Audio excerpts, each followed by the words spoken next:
Today I'll be completing my first 65-hour fast for the month of April. I'm currently 62 hours and 48 minutes fasted, and after I refeed tonight, I'll be pushing another 65-hour fast. In fact, my goal is to do 10 65-hour fasts in a row for the month of April, and hopefully lose the extra weight I've put on during my month-long vacation and also eating back-to-back days this past weekend. On April 1st, I weighed in at 163.4 pounds, the heaviest I've been in over a year. And this morning, April 3rd, at around the 55-hour fasted mark, I clocked in at 155.2. An 8.2 pound drop. Tonight I'll be refeeding, and I know that weight's gonna bounce back up again. But I know that another 65-hour fast combined with a short refeed, a cleaner refeed, cardio, strength training, and good quality sleep is gonna get my weight to an even lower place. And my hope is after doing it 10 times in a row for the month of April, I'll get to a new low weight. I know this is gonna be a stretch, weighing in at 163.4 pounds on April, but I am wondering if I can keep my refeeds really clean. Can I get myself to under 140 pounds and break into the 130s? That honestly would mean that I would need to lose around 24 pounds to get to the 130s. In a way, setting a goal like this is exciting because I haven't really set these big goals for myself in a long time, but I'm also reminding myself that it isn't the end of the world if I don't hit it. In fact, just doing 10 65-hour fasts in a row will still be an accomplishment no matter what the scale says at the very end. Because we all know that the journey doesn't end there. Sooner or later, I am going to hit my goals, which really is to just get lean, get muscle on me, get the excess fat off of me. That's all I'm looking for, to be happy and healthy. As long as I do what I'm intending to do, as long as I show up. For me, it's a win if I get these 10 65-hour fasts down in a row. It's a win if I do my 8,000 steps 6 times a week, if I lift at the gym 3 times a week, if I sleep well, all of these things. They're big W's for me because it is a way of staying consistent,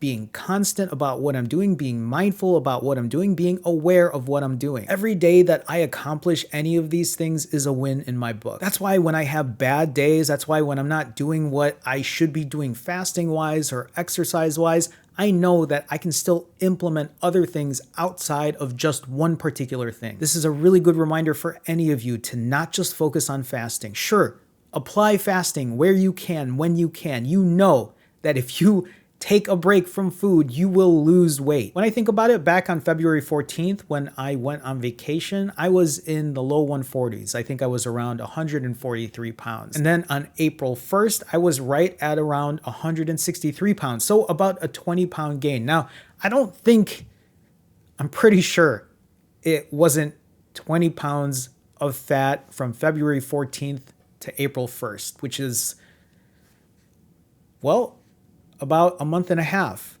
I know that I was still fasting where I could. I know that even though I wasn't strength training while I was on vacation, I started to do it again when I came back, going for my walks, still putting some fasts in where I can. My guess though is not 20 pounds of fat, but in the last 6 weeks, because things have been a lot more lackadaisical, a little more relaxed, I do feel I probably put on somewhere between 12 and 15 pounds, if I were to guess. So I also know that wanting to get myself down to the 130s by the end of April, it's probably not going to happen. And I also shouldn't expect it to just happen instantaneously, to have this huge dramatic effect, even though I know I've done it in the past, but I'm also not doing 90-hour fasts.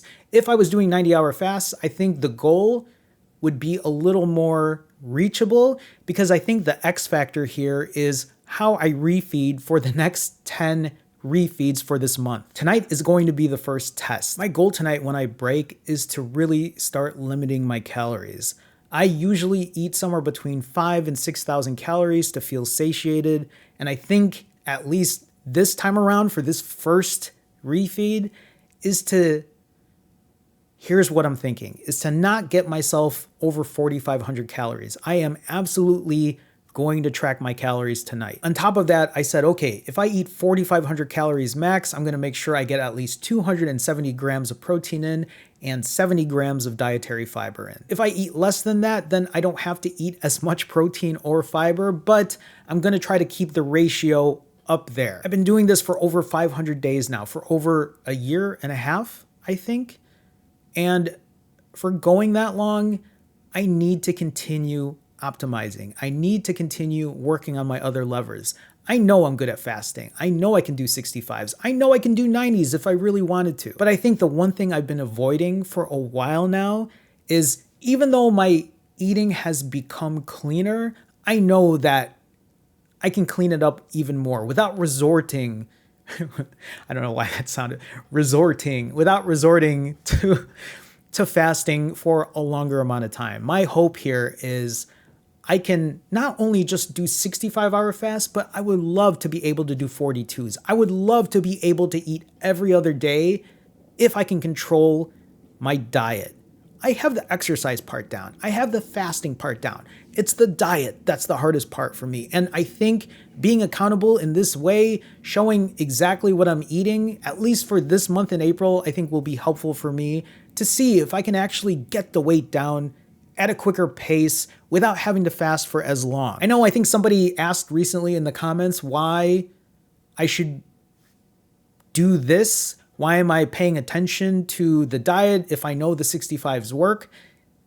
Here's the thing. I know the 90s would work. If I really wanted to push 90s, I could push 90s and get myself back down to my weight quicker. But I know mentally it's a tough thing. 65s, in a way, they start to get like that after a while. Doing it as long as I have, sometimes 65 after 65 after 65, for me at least, gets a little tiresome. And I would love to be able to learn how to eat better, how to fast for less and still eat healthier. I think no matter what, in any of our journeys, we will always have to continue to improve and figure things out. Because here's the thing. Let's say I did 65s for the rest of my life, and I ate 6,000 calories for the rest of my life.